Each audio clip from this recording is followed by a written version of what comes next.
दिसंबर 2025 के लिए हम चर्चा कर रहे हैं। अगर आपका कर्क लगन का चार्ट है तो कुछ इसी तरीके से आपको ग्रहों की गोचरीय स्थितियां दिखेंगी जब भी आप दिसंबर 2025 का गोचर अपने चार्ट में अप्लाई करेंगे। यहाँ पे आपको जो ग्रहों की प्लेसमेंट नजर आ रही है, हालांकि इन प्लेसमेंट में कुछ हद तक परिवर्तन जरूर हो सकते हैं मंथ के मध्य में। यहाँ हम सबसे पहले गोचरीय स्थितियों पर विचार करेंगे, उसके बाद देखेंगे ये जो आपको प्लेसमेंट नजर आ रही है किस प्रकार से आपको इस मंथ में प्रभावित कर सकती है। यहाँ पे अगर हम गोचर में जाएंगे सबसे पहले तो गोचरीय स्थितियों में सूर्य की बात करेंगे। सूर्य 16 दिसंबर तक वृश्चिक राशि में गोचर करने वाले हैं। इसके बाद ये धनु राशि में प्रवेश कर जाएंगे।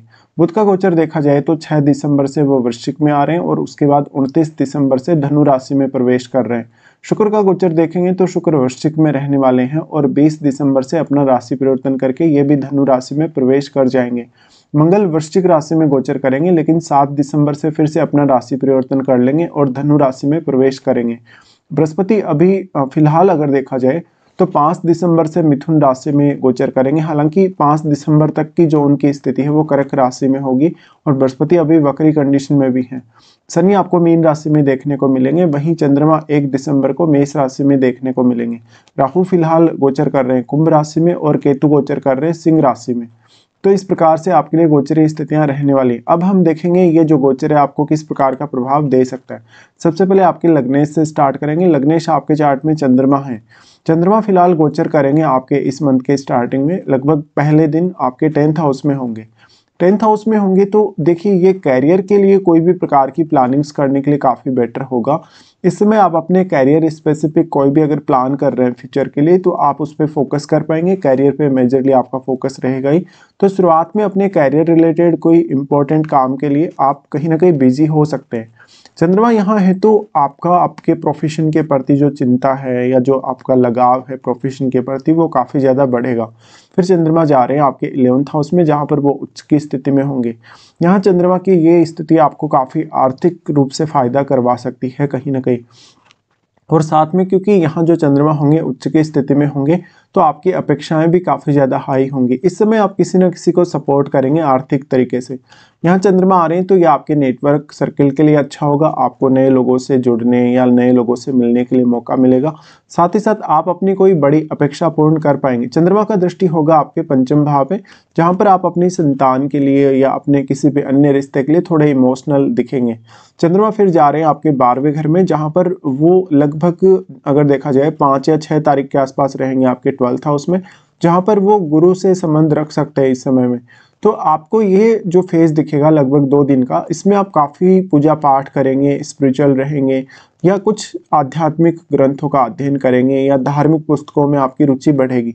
चंद्रमा यहाँ होंगे तो आपका कोई बड़ा खर्चा हो सकता है। बेसिकली ये खर्चा आपके परिवार के लोगों के लिए या अपने स्वयं के लिए हो सकता है। उसके बाद चंद्रमा आ रहे हैं आपके लगन में ही। देखिए लगन में जो इनकी स्थिति बनेगी लगभग 7 या 8 तारीख के आसपास की बनेगी। इस समय आपका जो मेन फोकस रहेगा कहीं ना कहीं स्वयं पर ज़्यादा रहेगा। स्वयं को लेके आप बहुत ज़्यादा ओवरथिंक करेंगे, काफ़ी आप इमोशनल भी होंगे। यहाँ चंद्रमा आने से आपके रिश्तों को बैलेंस करने में हमेशा आपको चंद्रमा मदद करेंगे।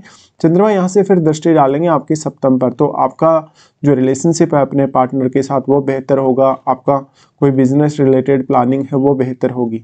उसके बाद हम देखते हैं यहाँ सूर्य को। सूर्य दूसरे घर के स्वामी हैं आपके चार्ट में और फिलहाल अगर उनका गोचर देखा जाए तो वो 5वें भाव में गोचर कर रहे हैं। यहाँ सूर्य अपने मित्र मंगल के घर में रहने वाले हैं।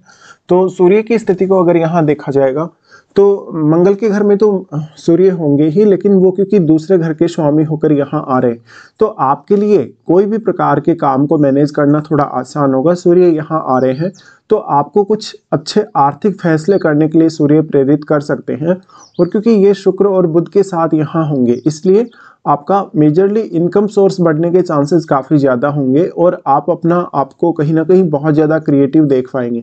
सूर्य यहाँ है तो जो भी लोग इसी तरीके के कुछ इन्वेस्टमेंट कर रहे हैं, जैसे शेयर मार्केट वगैरह में कोई इन्वेस्ट कर रहा है, कोई लॉटरी वगैरह, सट्टा वगैरह या इस प्रकार की अन्य चीज़ों में, तो उन लोगों को काफ़ी ज़्यादा फायदा होने के चांसेस होंगे। साथ साथ में सूर्य आपकी डिसीजन मेकिंग पावर को काफ़ी स्ट्रॉन्ग दिखाते हैं। यहाँ से सूर्य एक्सपेक्ट करेंगे 11th हाउस को, जहाँ पर वो आपके नेम फेम को बढ़ाने में मदद करेंगे, दूसरे लोगों लोगों से आपको काफ़ी अच्छे से कनेक्ट करने में मदद करेंगे।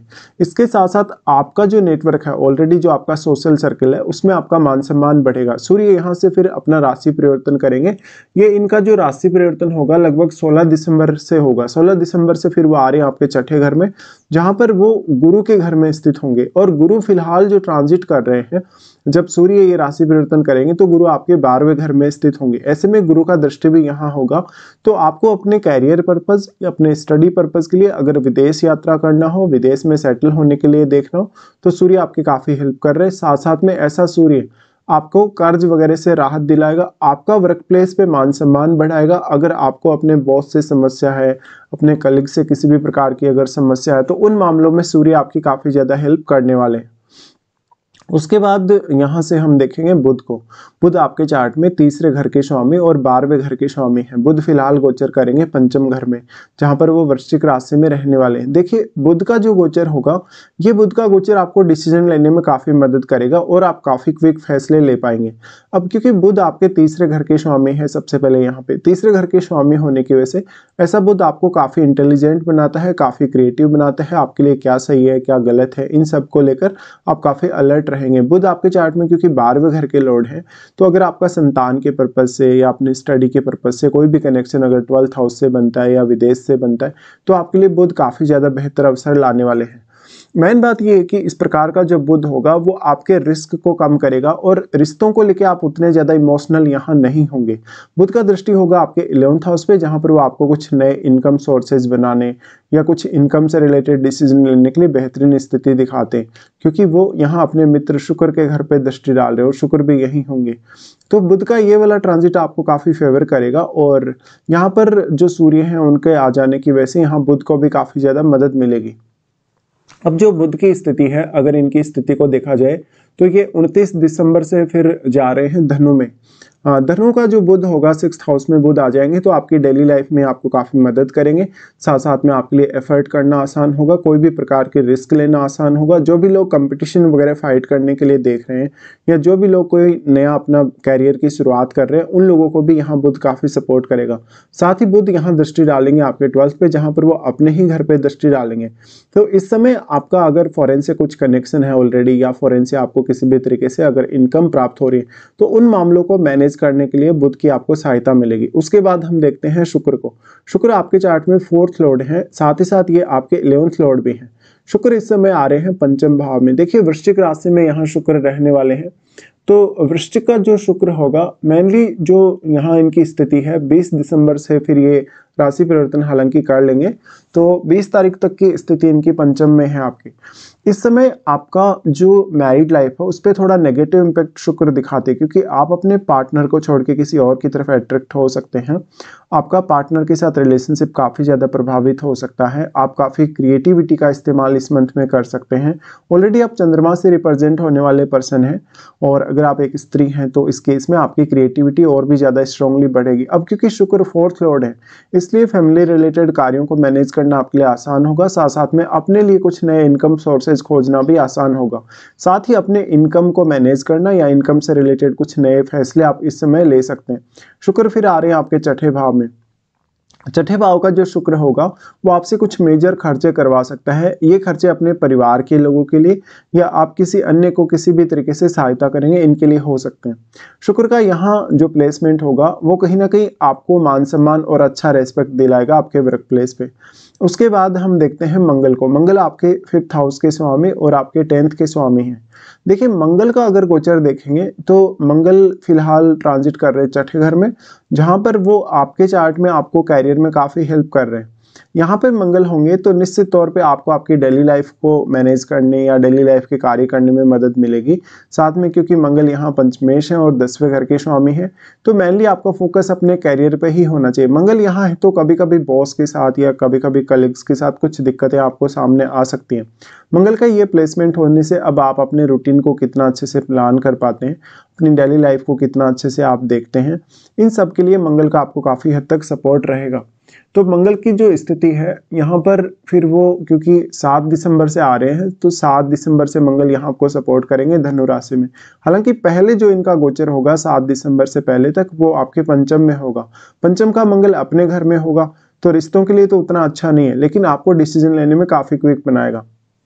अगर हम मंगल की दृष्टियों के हिसाब से यहाँ विचार करें, जब वो आपके 6th हाउस में आ जाएंगे, तो सबसे पहले वो आपके नवम भाव को एस्पेक्ट करेंगे, जहाँ पर वो आपको हायर स्टडीज़ में मदद करेंगे, या इवन कोई भी फैसला अगर आपको लेना है नवम भाव से संबंधित कार्य करने के लिए, जैसे कि कोई लंबा टूर आपको करना है, कोई भी हायर स्टडीज़ वगैरह के लिए आपको अगर विदेश जाना है, विदेश में सेटल होने के लिए देखना है, तब भी मंगल यहाँ कहीं ना कहीं आपके स्वास्थ्य के लिए काफ़ी बेहतर स्थिति को दर्शाते हैं, और वो आपके 12th हाउस पे भी दृष्टि डालेंगे, जहाँ पर ऑलरेडी गुरु होंगे। तो गुरु का शुभ प्रभाव यहाँ मंगल को मिल रहा है, और मंगल उन्हीं के घर में है। ऐसे में मंगल के जो रिजल्ट होंगे ज्यादातर आपके फेवर में होंगे। मंगल का दृष्टि जो आपके 12th हाउस पे है, कहीं ना कहीं आपसे स्वास्थ्य को लेके कुछ खर्चे हो सकते हैं। मंगल का दृष्टि फिर आपके लगन पे होगा, लगन पे मंगल दृष्टि डालें तो वो आपको 6th हाउस से रिलेटेड मामलों में काफ़ी ज़्यादा प्रोटेक्शन देने का काम करेंगे, आपको थोड़ी उग्रता देंगे, साथ साथ में आपको धैर्य की कमी प्रदान करेंगे। तो धैर्य की कमी होने की वजह से आप कभी कभी ऐसा हो सकता है कि काफ़ी जल्दबाजी में आके फैसला लें। इसके बाद हम देखते हैं गुरु के ट्रांजिट को। गुरु आपके चार्ट में 6ठे घर के स्वामी और वो आपके 9वें घर के स्वामी हैं। गुरु फिलहाल जो ट्रांजिट करेंगे 5 दिसंबर तक, क्योंकि वो आपके लगन में ही और रेट्रोग्रेड कंडीशन में होंगे। तो गुरु के यहाँ होने से अपनी सेहत पे ज़्यादा से ज़्यादा ध्यान दीजिए। ऐसा गुरु जो होगा वो आपको 6th हाउस रिलेटेड मामलों में काफ़ी अलर्ट करेगा, और आपके जो भी फैसले होंगे 6th हाउस रिलेटेड, या जो भी आपको प्लानिंग्स करना रहेगा आने वाले समय के लिए, लगभग अपने 1-1.5 साल के लिए, तो आप इस समय वो प्लान कर सकते हैं। कैरियर के लिए कुछ अच्छे फैसले इस समय आप ले सकते हैं। साथ ही आर्थिक रूप से जो बड़े फैसले आपको लेने हैं अगर अपनी लाइफ में, तो इस समय वो आप ले पाएंगे। यहाँ देखिए गुरु जो होंगे वो, क्योंकि आपके 6ठे घर के और 9वें घर के स्वामी है, तो लंबी दूरी की यात्रा के लिए आपको सपोर्ट करेंगे। साथ ही कोई आध्यात्मिक टूर के लिए आप इस समय विचार कर सकते हैं। बृहस्पति का यहाँ पे ट्रांजिट हालांकि 5 दिन के लिए ही होगा, फिर वो आपके 12th हाउस में चले जाएंगे। 12th हाउस में चले जाएंगे तो वो अपने ही घर को भी एस्पेक्ट करेंगे और आपके 4th हाउस को भी। ऐसे में जो भी लोग फॉरेन सेटल होने को देख रहे हैं अपनी संतान के पर्पज़ के लिए, अगर जिनको विदेश जाना है या जिनको कोई भी हायर स्टडीज़ के लिए विदेश जाना है, वो लोग इसमें अच्छी प्लानिंग्स कर सकते हैं। गुरु का दृष्टि 4th हाउस पे होने से परिवार के सदस्यों पर कुछ खर्चे हो सकते हैं, परिवार के विशेष तौर पे जो वृद्ध लोग हैं उनके लिए भी। ऐसे में गुरु आपको दान दक्षिणा करने या कोई भी इस प्रकार की अन्य स्थिति के लिए प्रेरित करेगा, साथ ही साथ आपको आध्यात्मिक उन्नति प्रदान करेगा। गुरु का दृष्टि 6th हाउस पे होने से आपके रूटीन लाइफ और आपके जो ऑफिस के काम है उनमें आपको काफ़ी मदद मिलेगी फैसले लेने के लिए।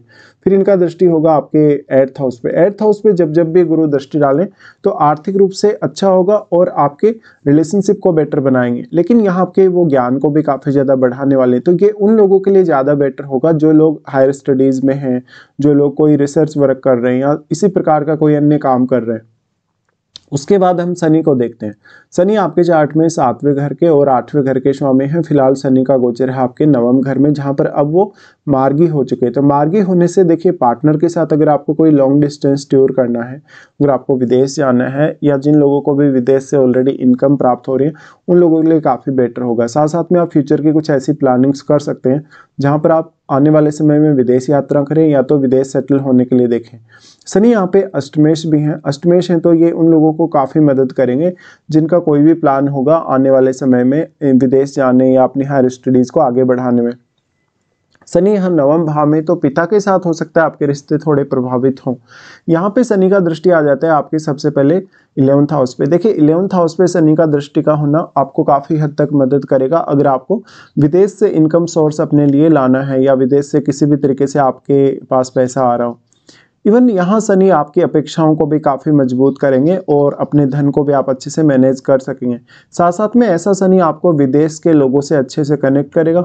12 नंबर साइन है तो ये गुरु का घर है और गुरु के घर में शनि है, तो यहाँ पे शनि की प्लेसमेंट होने से हालांकि 5 दिसंबर तक तो यहाँ पर जो गुरु का एस्पेक्ट है वो भी रहेगा, लेकिन बाद में गुरु चले जाएंगे 12th में, तो यहाँ उसके बाद गुरु का हेल्प शनि को नहीं मिल पाएगा।